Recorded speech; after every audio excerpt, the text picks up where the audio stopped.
Member Dugan? Present. Member Reed? Present. Member Satterwhite? Present. All right, so first on the agenda is policy JEB, which is our entrance age, and presenting this tonight we have the elephant, Jackie Gallo and Charlie Gallo. Come on down. Gallows. Policy Gallows.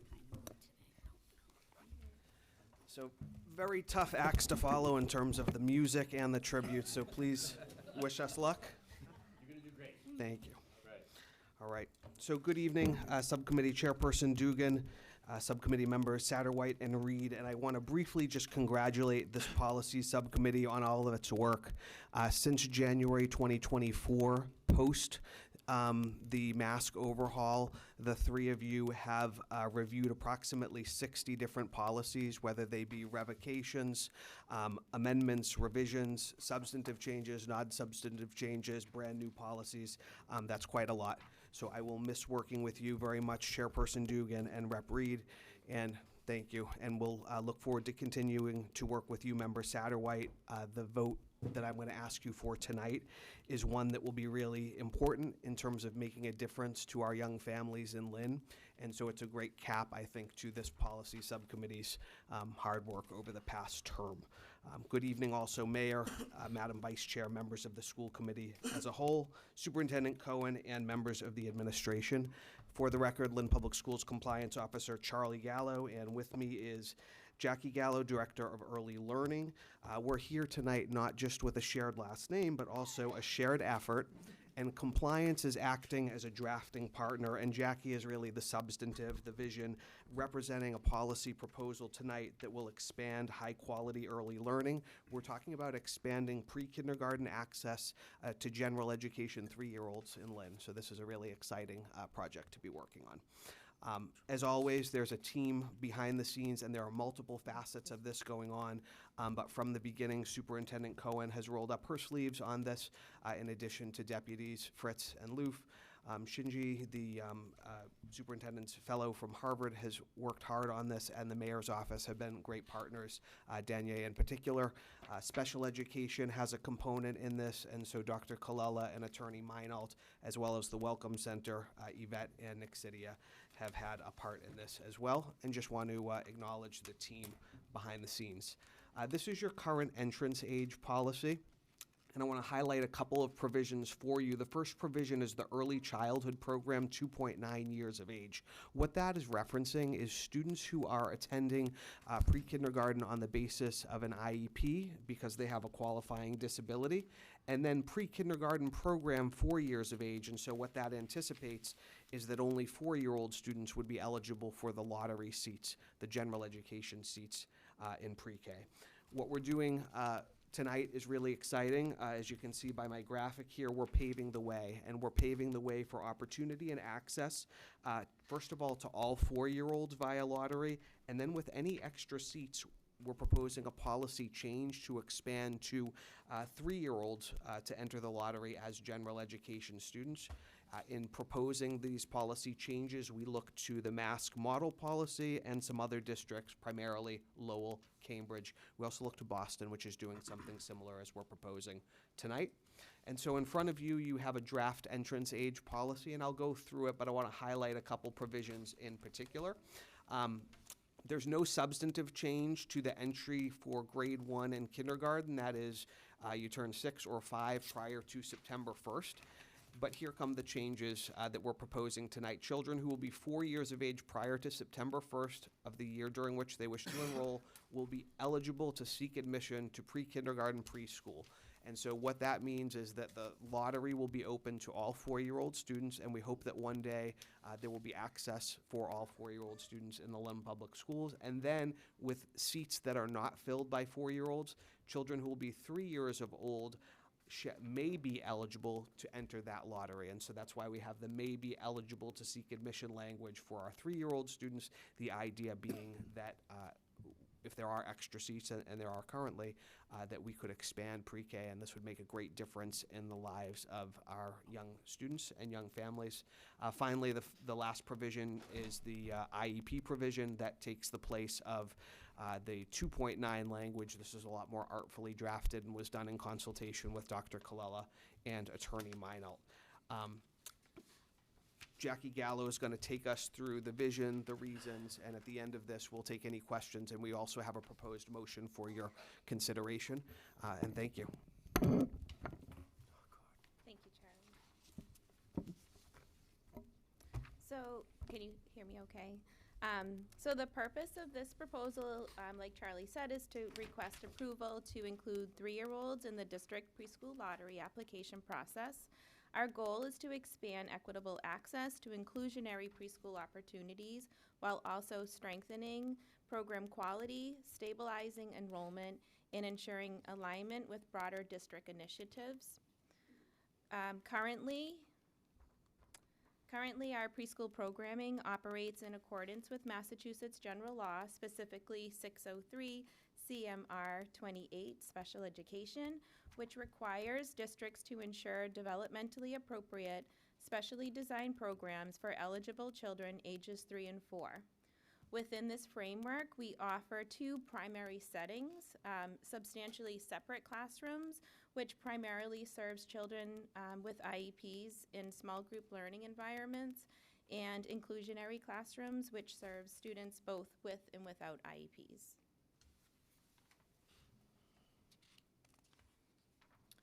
So including 3-year-olds in the lottery supports high-quality integrated classrooms.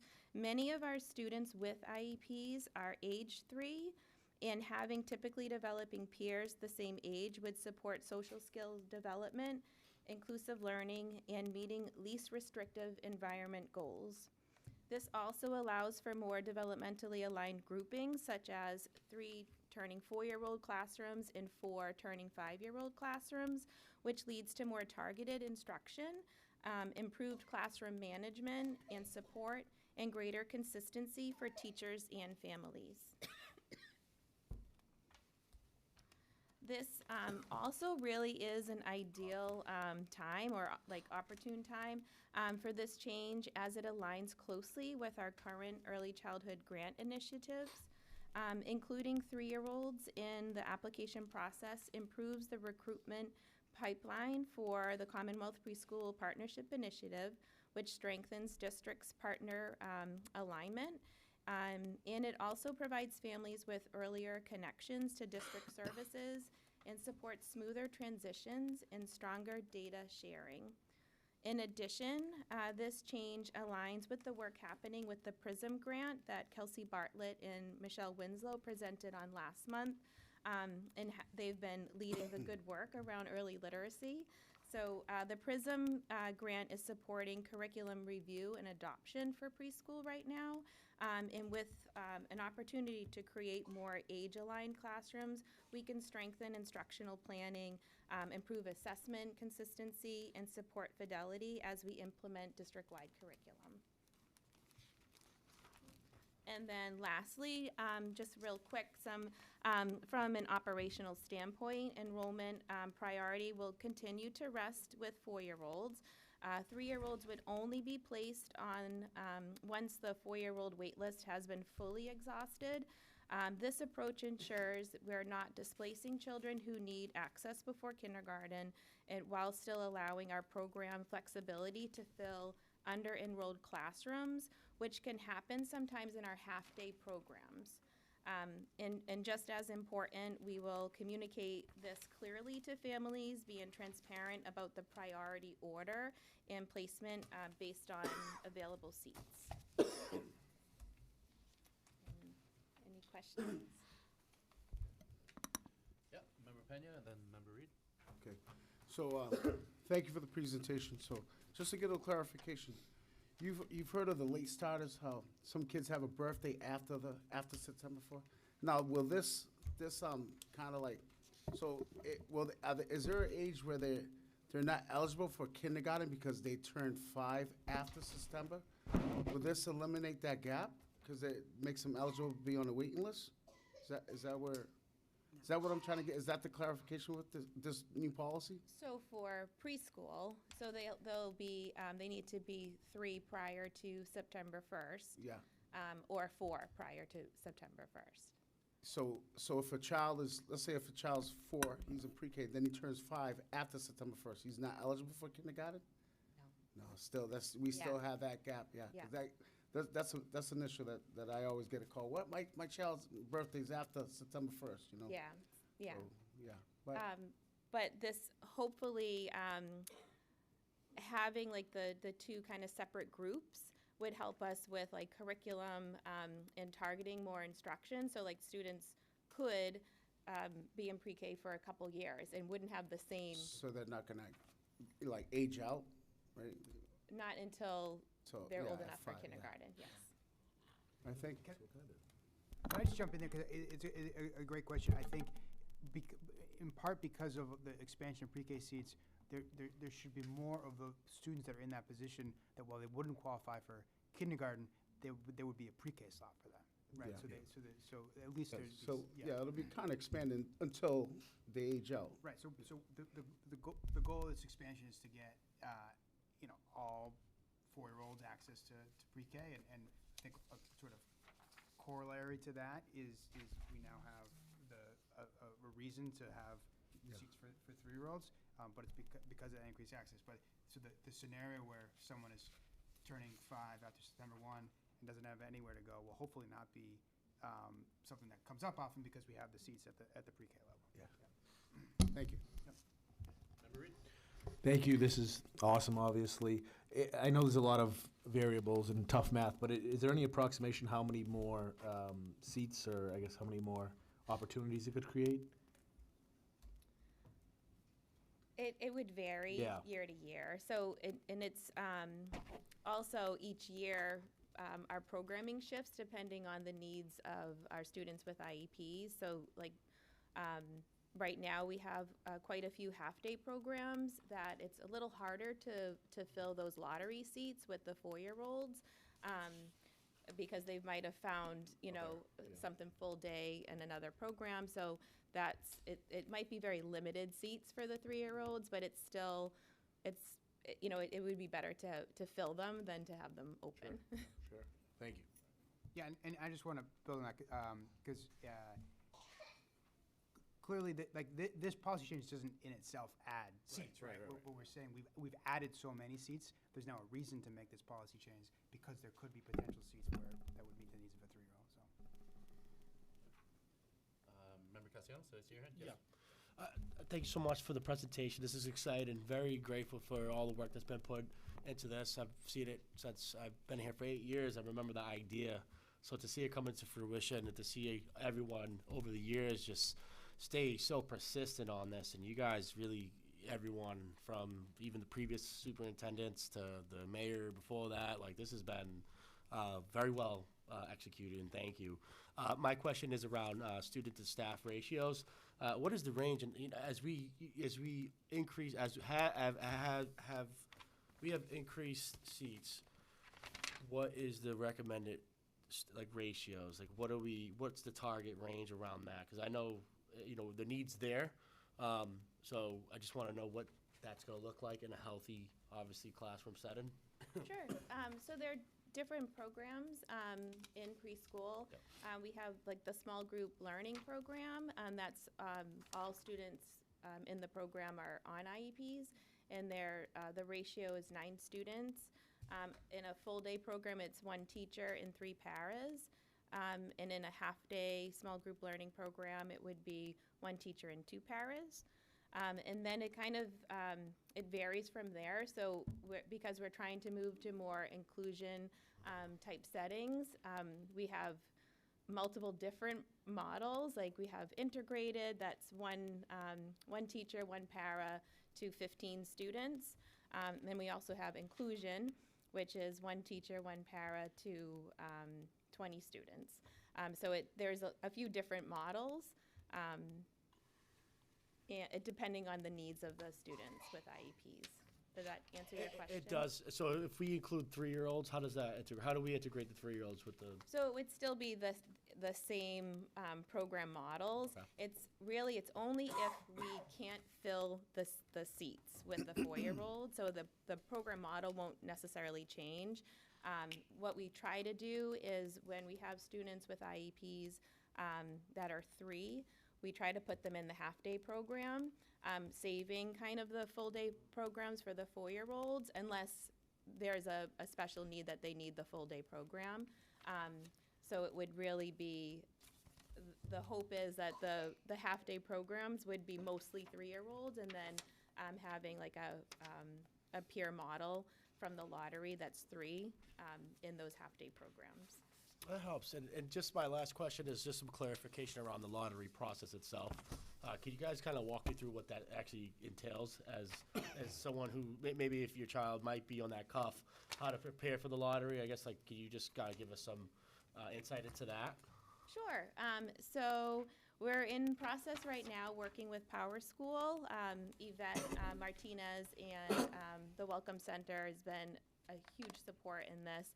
So we've, we're kind of shifting gears a little bit, going through Power School this year. So we're working on the application, and it should be ready. We kind of waiting on this decision tonight, but we are hoping to post the application early January, and that'll be open until March. So what happens is after March 2nd, there's like a pause, and we do a computer-generated lottery, so all the applicants kind of get mixed up and get placed in a certain order. Parents or families can still apply after the lottery is completed, and they're just placed on a wait list. So when we receive the lottery awards, we just kind of place an order of availability.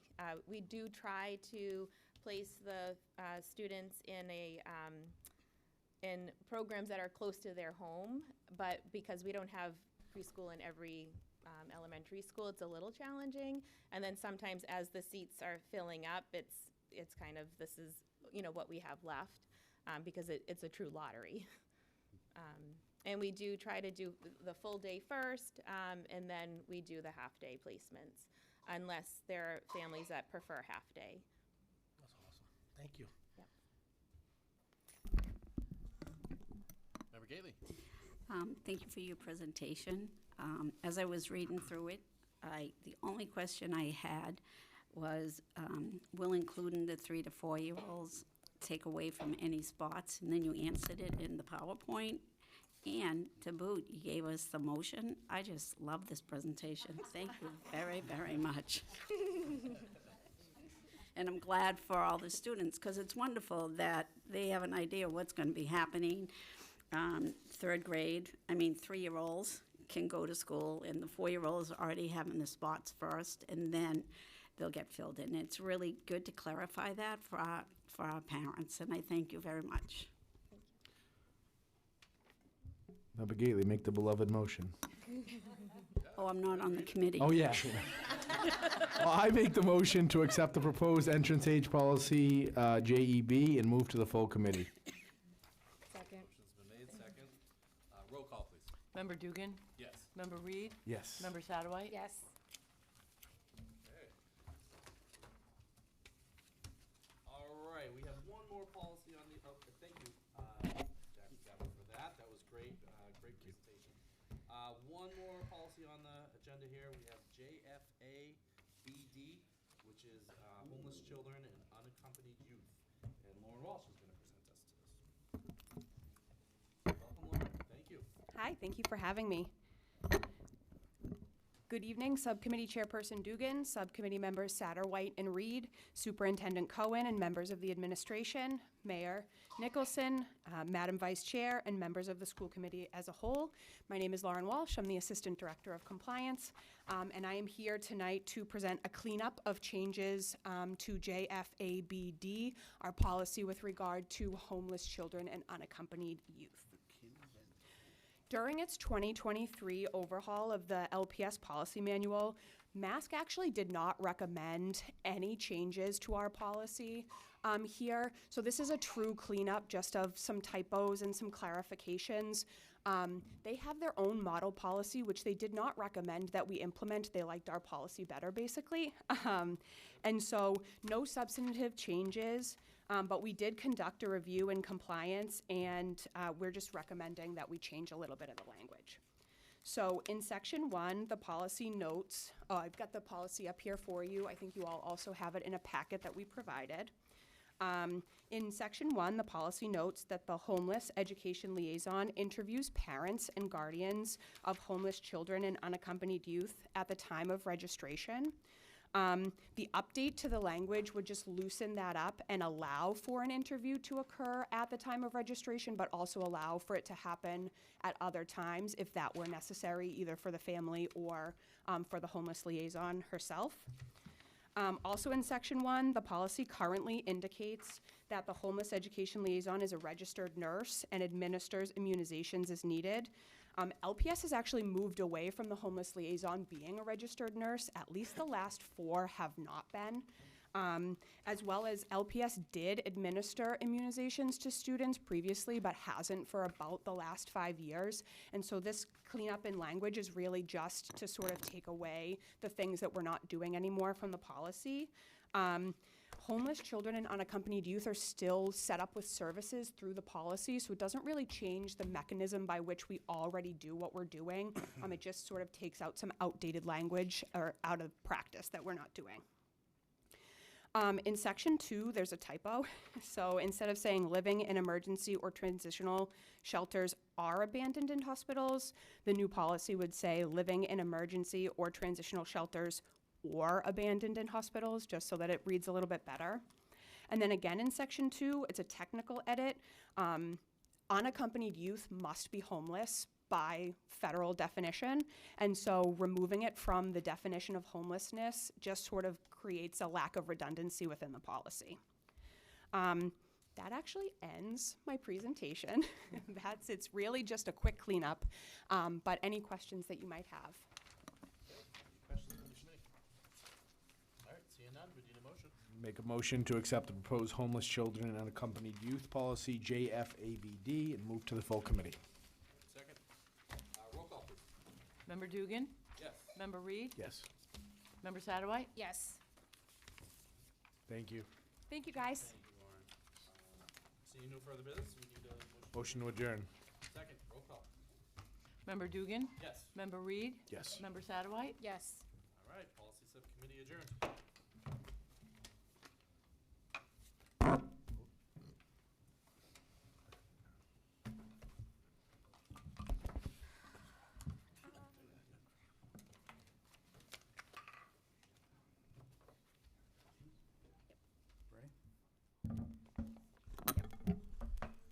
Now head into open mic portion of the evening. The open mic policy is designed to provide an opportunity for citizens to express their views on matters of concern to the school committee. The sessions are not designed to encourage debate or lengthy exchange of views, but are to have the committee understand numerous points of view. The committee appreciates speakers keeping their presentation in 3 minutes in order to accommodate as many people as time permits. The chair reserves the right to limit the number of speakers on the same topic to 3. All speakers must be at least 18 years of age or enrolled in high school and public schools district and having discussed their views with a student government representative. The chair reserves the right to rule the speaker out of order if they feel that the speaker's comments are personal in nature. If a speaker's comments are directed at a school committee member or a member of school administration in attendance, that member through the chair may address the individual.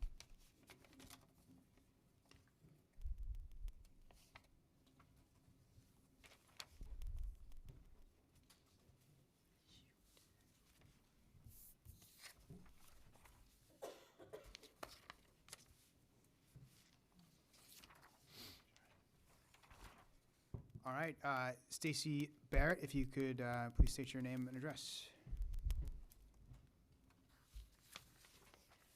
Hi, my name's Stacy Barrett, 17 Shirley Road. I wanted to come tonight as a parent and a public school teacher for Lynn Public Schools to say thank you to Eric Dugan for supporting all Lynn Public Schools teachers throughout his years in the school committee. Eric, you're the only one who ever got back to me every single time with an email. You always requested a phone call so we could touch base, work together, and problem solve. To say that I'm disheartened and disappointed that you were not reelected would be an understatement. I urge the incumbent members of the school committee as well as the newly elected members to follow his example, listen to, have conversations with, and support the educators of the Lynn Public Schools. We are the heart and soul of the district. Thank you, Eric.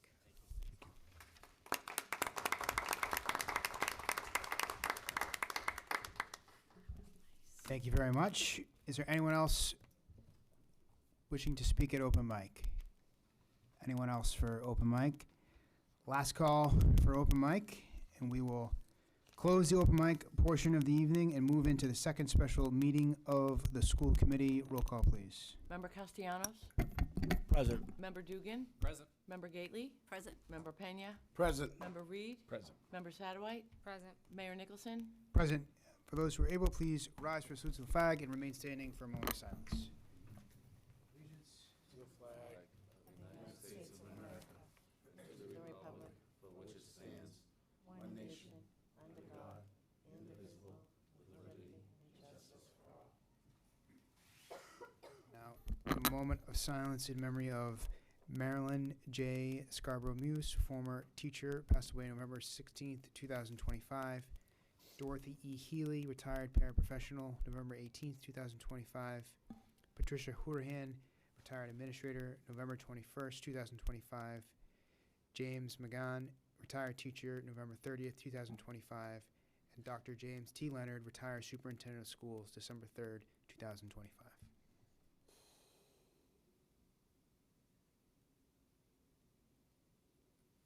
Thank you. Next item is the minutes. I'd like to make a motion to accept the 17th regular meeting on November 13th, 2025. Second. All in favor? Aye. Opposed? Ayes have it. Member Dugan, any votes in the subcommittee? Yeah, so we had two. So the first was policy JEB, changes to our entrance age. So we did have a motion to move that to the full committee. Is there a second? Second. Roll call, please. Member Castellanos? Yes. Member Dugan? Yes. Member Gately? Yes. Member Pena? Yes. Member Reed? Yes. Member Satterwhite? Yes. Mayor Nicholson? Yes. And the second policy is JFABD, homeless children and unaccompanied youth. Again, just some changes to the language there. That was moved to the full committee. Second.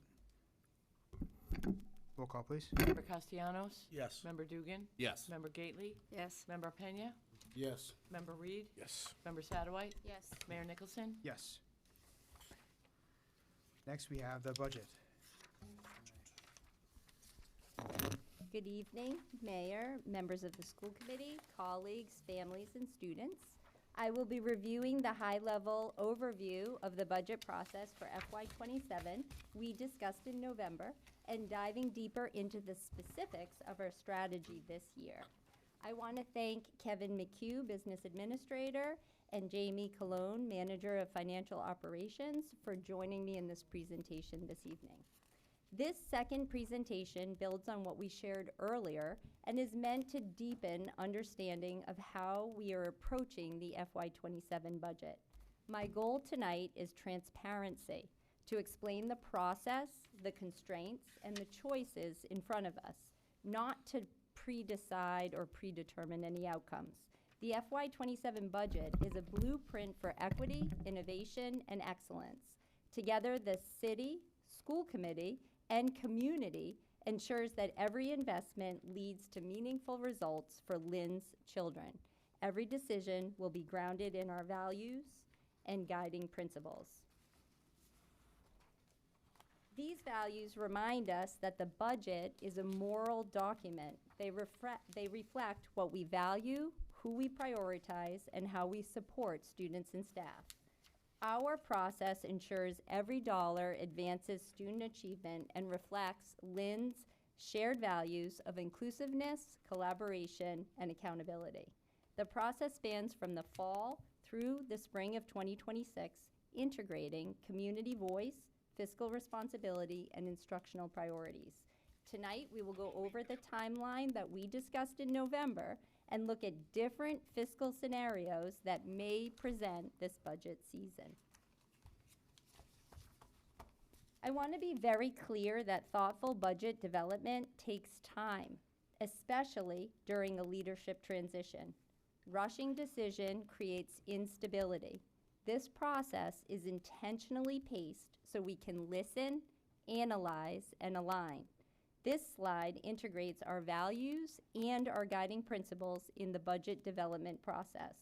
Our values establish what and how we fund our priority areas. Stakeholder input, transparency, shared decision-making, and high expectations will determine the investments that yield clear outcomes for our students. Our budget must directly support our district's strategic priorities, particularly strong instruction, student belonging, multilingual learner success, inclusion, and attendance. If something doesn't advance those goals, we have to question the investment. Here is a visual of collaboration, transparency, and alignment. We're balancing what schools need, what the district can sustain, and what the city can reasonably support.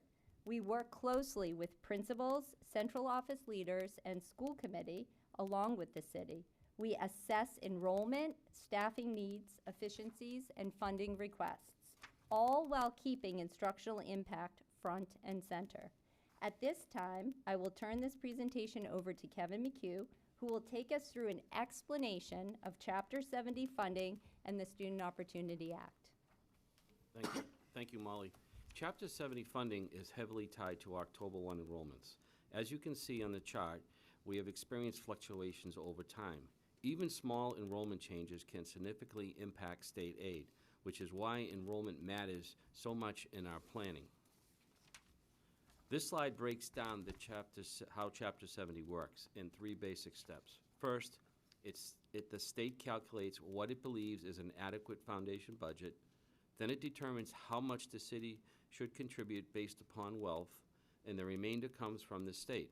The formula shapes almost every budget decision we make. This chart gives a visual representation of how those 3 steps work. You can see on the total amount of Chapter 7, the actual foundation budget, or as we call it, net school spending, is $384 million. What the state does is determines how much the city can afford is the bottom step, which comes out to $67 million. That's how they start the process. And then they say, okay, that's what the city can afford. We're going to fill in the rest with Chapter 70.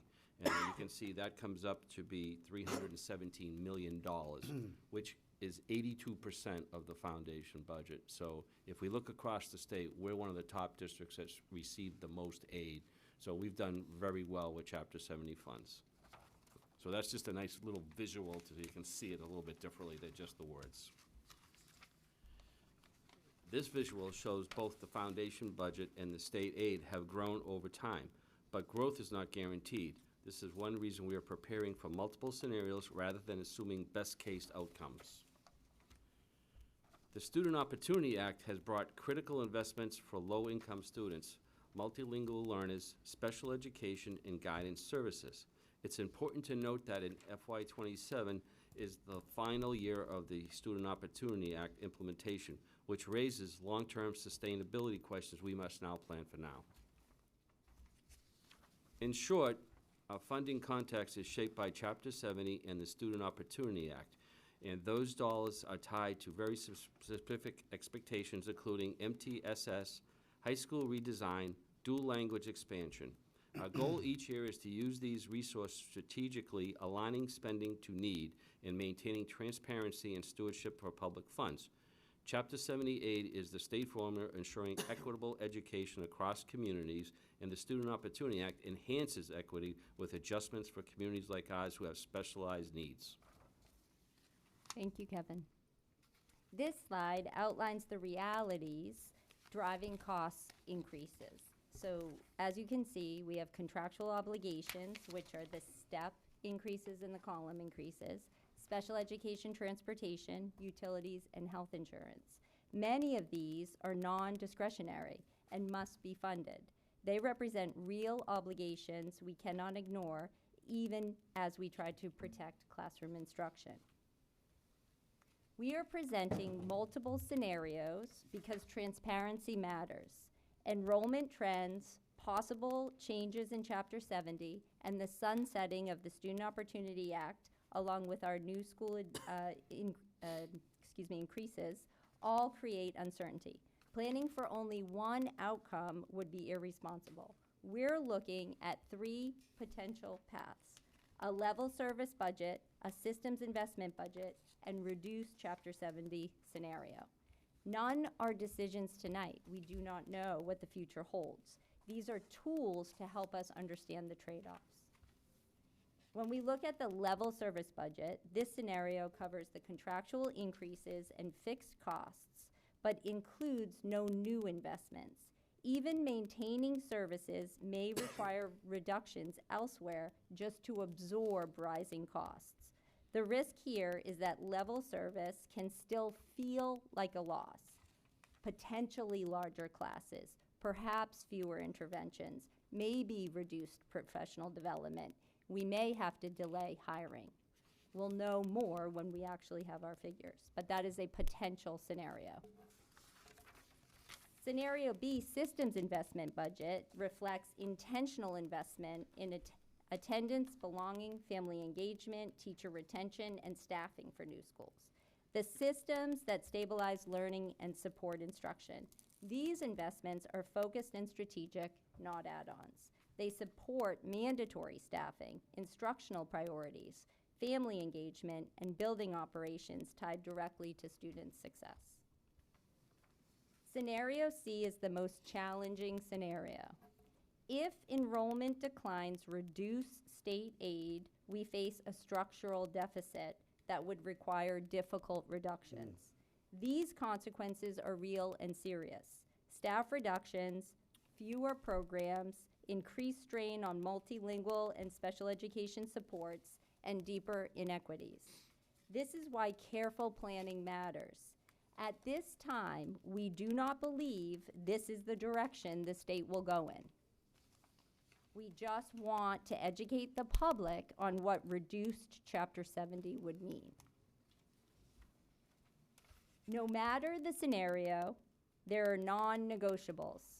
Core instruction, teacher retention, multilingual and specialized program supports, special education services outside of the district, attendance systems, and safe, well-run schools. That is what we will protect. And I will also mention that 82% of our budget is staff. Staff is the priority focus on any of our budget. That will always be what we try to protect first and foremost. Budget timeline snapshot, this is what I've shared before. This is just a vision, oh, sorry. Did I get out of order here? One behind. Thank you, thank you. No, I think the I already- slide's one No, behind. the slide is wrong, thank you. This slide just shows where we're headed, the state and city input, school committee review, public hearing, final approval. The height of this process spans January through April, integrating community voice, fiscal responsibility, and instructional priorities. And then the input is what's most important to us this year in particular. This process includes voices from across the community, families, educators, advisory councils, and school leaders. Their input will help ensure the budget reflects real needs. As I mentioned in November, meeting these next few months are the busiest time of the process. This is the time that stakeholders help us form the budget proposals to ensure all departments reflect Lynn's shared values of inclusiveness, collaboration, and accountability. The principals and the directors who are building their own budget proposals will be reaching out to their stakeholders. And then in January, we'll have an open forum for budget to invite in and voices from the community as well. And so at this time, I'm going to turn it over to Jamie Colon, who will demonstrate what Allaview looks like and how we're using it as a budgeting tool. So I just need to exit.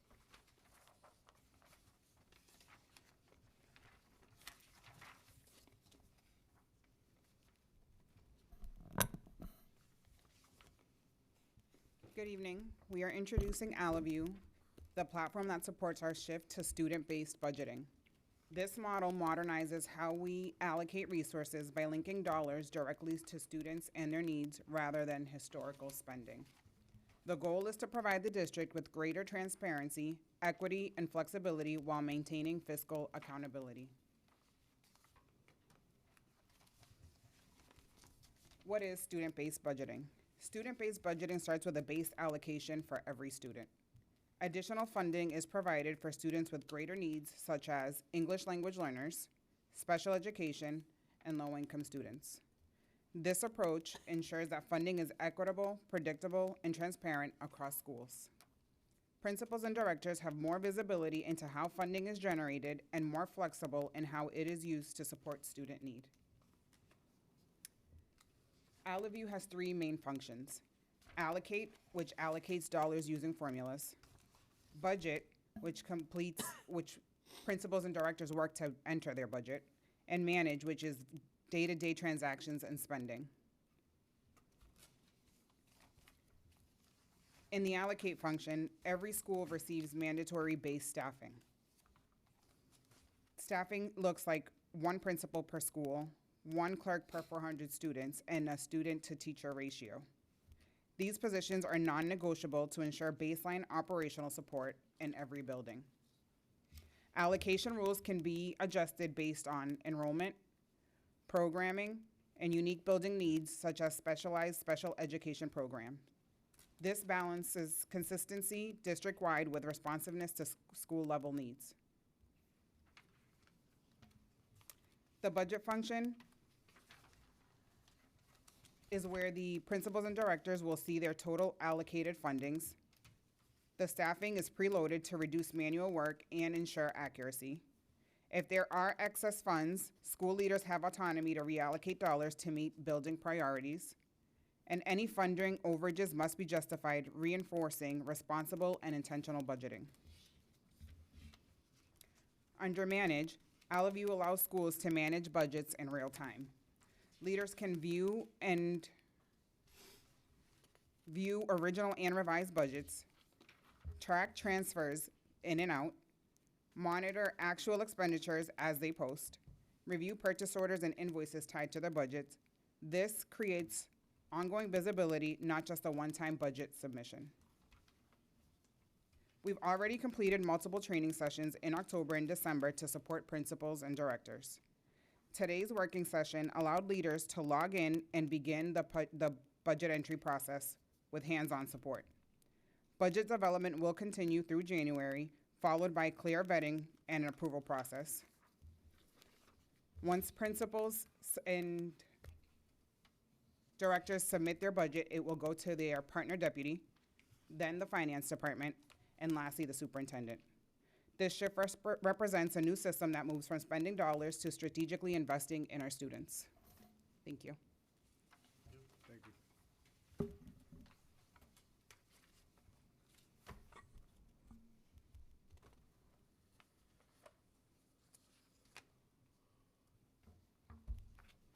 Thank you, Jamie. So in closing, every decision, every dollar, every student, this is our responsibility as stewards of public trust. The intention of several FY27 budget process meetings and presentations is to ensure we are being transparent, responsible, and student-centered so that every dollar does truly advance student achievement and reflect Lynn's shared values of inclusiveness, collaboration, and accountability.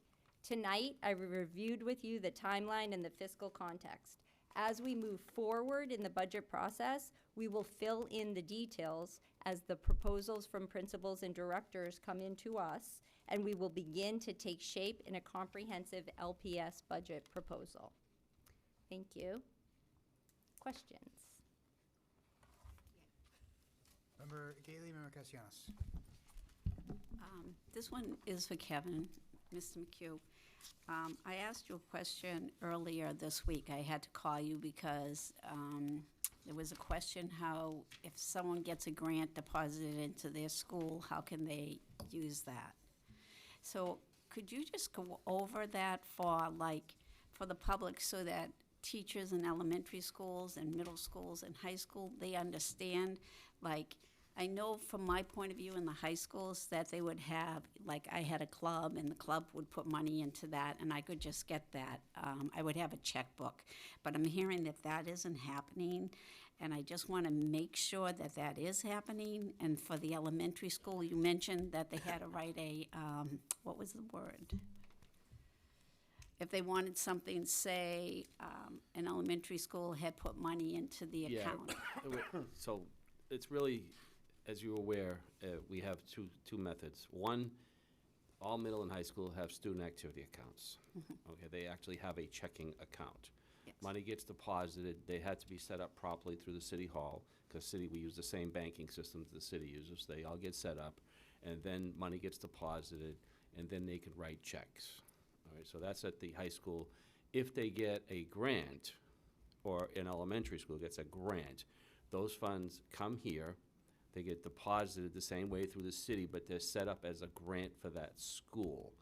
And then they have to go through the munis procedure of doing a requisition for a purchase order, and then once the purchase order is created, they go by the information, gets sent to the vendor, and then they can get this stuff sent to the school, then we pay the invoice. So really, if the school doesn't have a student activity account, the elementary, not all elementary, because it's really not a lot. It's either set up as a grant or it's set up as a donation account, which is the same as a grant. So they would have to go through the procedure of putting the funds into an account, and they don't have checks to write. So we have to go through, like we do for every other expenditure that's in your budget. We do a purchase order, then the purchase order is sent to the vendor sends us the materials, then we get the invoice and pay the invoice through the city. So those are the two methodologies of going through So it. would we be able to track that through Eleview in the personal school, like we could? Not this year, because we're at the base, this is the first year we're starting, and even the Eleview people say, you gotta start small, because it can get very complicated, and, when we're going through, so the grants are not gonna be in here this year. Okay. Eventually, we can start doing that, but that's down the road. They're just saying, get the budget up, your basic appropriation budget up and working, and that's the goal for this year, which we're working on. Okay, and Jamie's going to help you with it. She's been very, very helpful, and she's actually taken the lead on this project, which is great, and she's been very helpful to go Thank through you. this. Thank you, Jamie. Vacaciones. Thank you so much for the presentation and really just developing just a very clear scope of the fiscal operation and how this works. You guys definitely laid out very clear steps on what we're trying to accomplish here. I do have just some clarification questions for impact assessments. So are impact assessments going to be conducted just as we meet? Like the impact assessments are going to be generated through, I believe, Kevin McHugh, Mr. McHugh. Is that going to be through your? Like, will you be having conversations with priorities? Because I feel like there's things that might pop up in terms of needs that might be, like each school might vary. So, so is it based off the principals?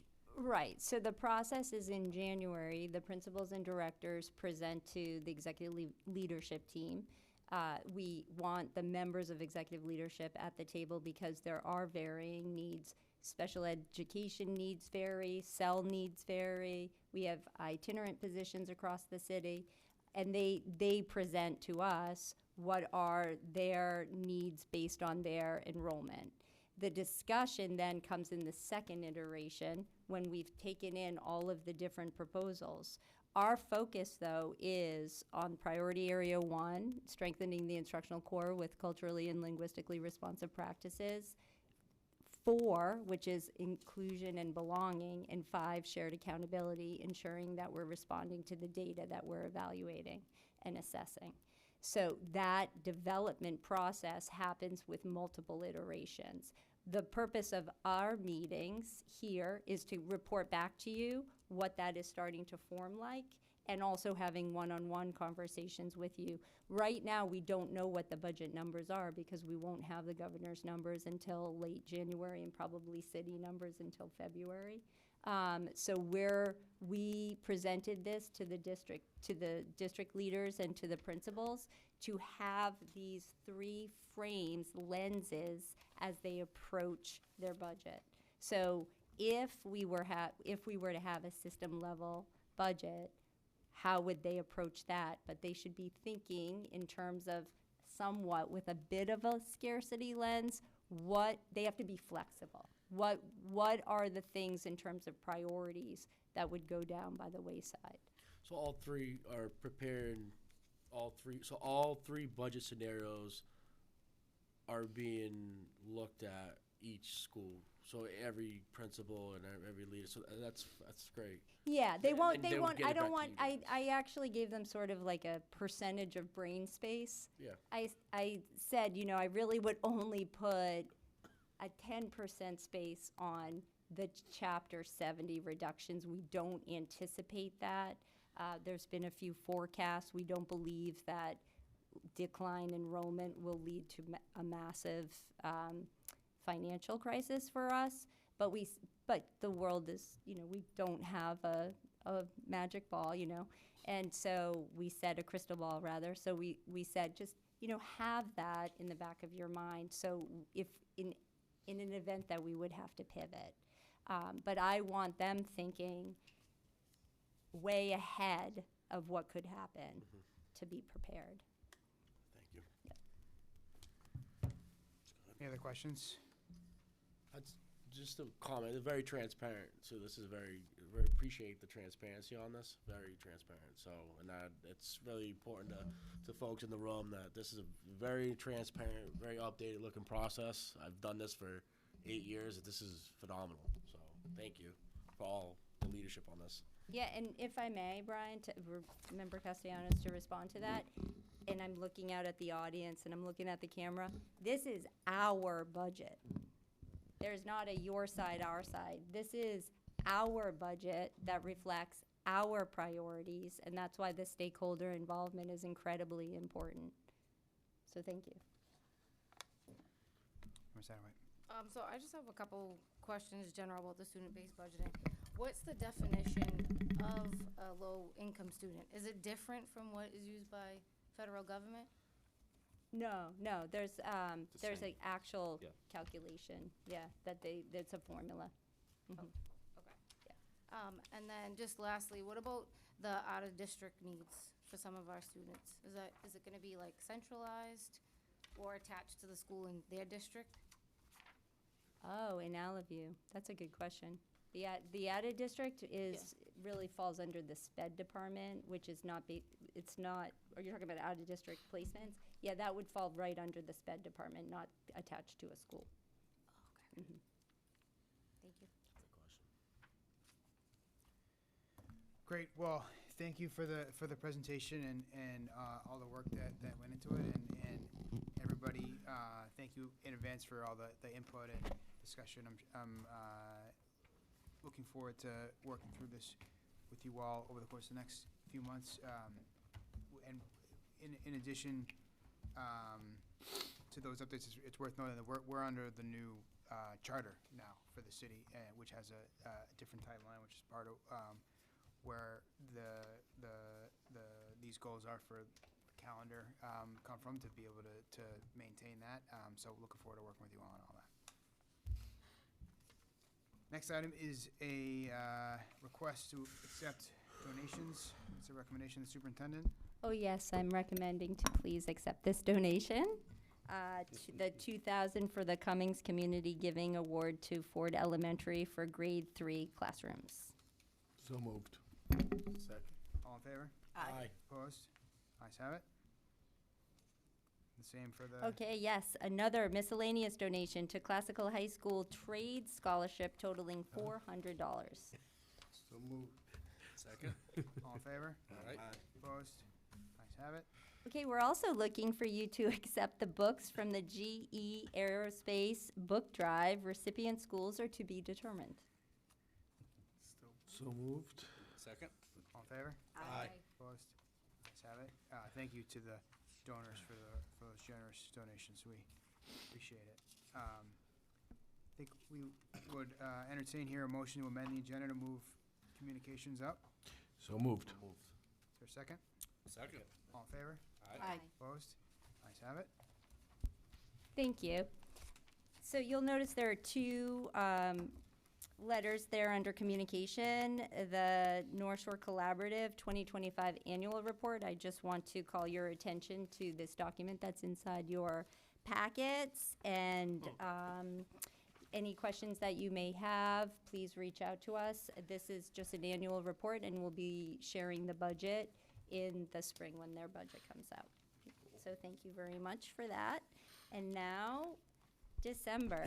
To start, I'm excited to highlight some news in the department update document that you will find in your school committee packets. I'd like to send you off into the holiday season with some things worth celebrating. Our amazing all-city band had the honor of performing at the holiday tree lighting at the State House, earning high praise from Governor Healy and Lieutenant Governor Driscoll. It was a moment of great pride for LPS. I'd also like to thank the mayor for joining us in Boston on a very cold evening to support these talented student musicians, so thank you.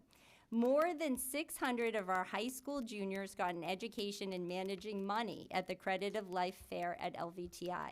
The support of this event is to help students to develop personal budgeting skills that they will use throughout their lives.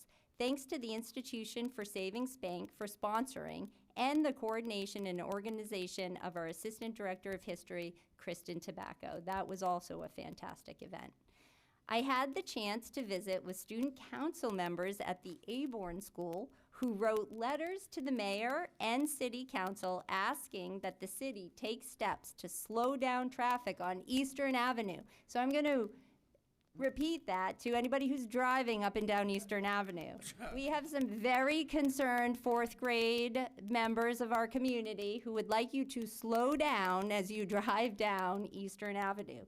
These letters were very thoughtful and well written, and I'm hoping that they'll have an impact on the traffic on Eastern Avenue.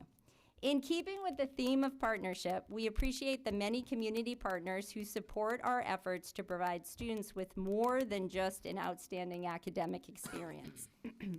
This week, Old Neighbor Foods, in conjunction with the United Ways Community Schools program, donated nearly 10,000 pounds of their famous meat products to families and staff at the Washington STEM and Ford schools. We are very appreciative to Mr. DeMarcus and that organization. In other news from the department report, I'd like to share that iReady Professional Learning is coming for grades K through 10. The goal is to provide on-site support across schools focusing on middle-of-year diagnostic preparation, student growth, data analysis, and utilizing instructional resources within iReady to enhance student success. The special ed department has expanded professional development opportunities for teachers, including Foundations of Inclusive Practices, which refers to instructional and behavioral strategies that improve academic and social emotional outcomes for students with and without disabilities in general education settings, and a policy and procedure course that provides teachers with practical knowledge and skills to effectively manage the responsibilities of case management. Thank you to Dr. Colella and her team. The MLE department has met 2 major DESE tiered focus monitoring deadlines. On November 3rd, MLE submitted extensive documentation to DESE, including 6 years of evidence related to professional development, Title III funding, and family supports and engagement. On December 8th, MLE completed and submitted ESL SEI schedules in preparation for DESE's formal classroom observations scheduled for April 7th, 2026. So thank you to Executive Director Laura Sanchez and her team. The Human Resources Department will be sending stayer surveys to staff in various stages of their careers in LPS to gather feedback from teachers who choose to stay in Lynn Public Schools to help us better understand what is working well and what most influences retention. So thank you to Executive Director April Reed and her team. And finally, the Innovation and Grants Department completed 2 Part A applications for Innovation Career Pathways at City Arts and Sciences Academy, otherwise known as CASA, for Information and Computer Sciences and Advanced Manufacturing. These pathways, when fully developed, provide a career-connected path to advanced coursework and a 100-hour internship in these fields of study. The department also completed 2 Part A applications for Lynn Classical and Lynn English in the field of business technology. Thank you to Dr. Shannon Gardner and her team. In closing, I just want to thank all the dedicated and committed staff, community partners, students, and families who work hard every day to make our district the best it can be. as we meet for the last time this calendar year, I want to wish all school committee members and LPS students, families, administrators, and staff the very best for a happy and healthy holiday season and an enthusiastic nod toward 2026. And if I may have the last word, I just want to personally thank Member Reed and Member Dugan for welcoming me onto this team with open arms. I will always appreciate that. Thank you. Thank you. Wonderful, thank you so much. If someone wants to make a motion and read these Yep. items, that'd be great. I make a motion to move into executive session for purpose 3, MGL, Chapter 30A, 21A3, to discuss strategy with respect to collective bargaining or litigation if an open meeting may have a detrimental effect on the bargaining or litigating position of the public body, and the chair so declares in order to provide the committee with an update to potential Massachusetts Commission Against Discrimination litigation and pursuant to MGL Chapter 30A, Section 21A2, to discuss strategy in preparation for negotiations with non-union personnel, the Administrator of Special Education and Executive Director. Is there a second? Second. Roll call, please. Member Castellanos? Yes. Member Dugan? Yes. Member Gately? Yes. Member Pena? Yes. Member Reed? Yes. Member Satterwhite? Yes. Mayor Nicholson? Yes. Thank you, Sean.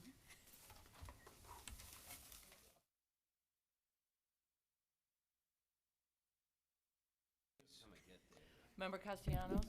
Yes. Member Dugan? Yes. Member Gately? Yes. Member Pena? Member Reed? Yes. Member Satterwhite? Yes. Mayor Nicholson? Yes. In executive session, we voted to